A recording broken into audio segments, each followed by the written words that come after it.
আজ সন্ধ্যাবেলায় বানিয়েছিলাম সয়াবিনের পকোড়া। প্রথমে আমি একটা জায়গায় গরম জল নিয়ে তার মধ্যে 1 চামচ নুন দিয়ে সয়াবিনগুলোকে ভিজিয়ে রেখেছিলাম।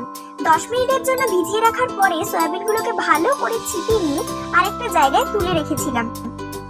এরপর একে একে এর মধ্যে 1 চামচ হলুদ গুঁড়ো, 2 চামচ নুন, 1 চামচ গোলমরিচ গুঁড়ো, 1 চামচ ধনে গুঁড়ো, 1 চামচ গরম মশলার গুঁড়ো, তারপর এতে দিয়েছিলাম 1 চামচ চাট মশলা। তারপরে অল্প অল্প করে জল দিয়ে এগুলোকে ভালো করে মিশিয়ে নিয়েছিলাম। কিছুক্ষণ ভালো করে মিশিয়ে নেওয়ার পরে এর মধ্যে আমি দিয়েছিলাম 1 চামচ বেসন আর 2 চামচ কর্নফ্লাওয়ার।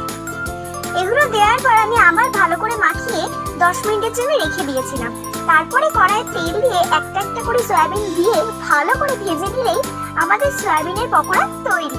সবশেষে উপর থেকে হালকা লেবুর রস ছড়িয়ে দিলে তাহলে তার কোনো কথাই নেই, অসাধারণ খেতে লাগে।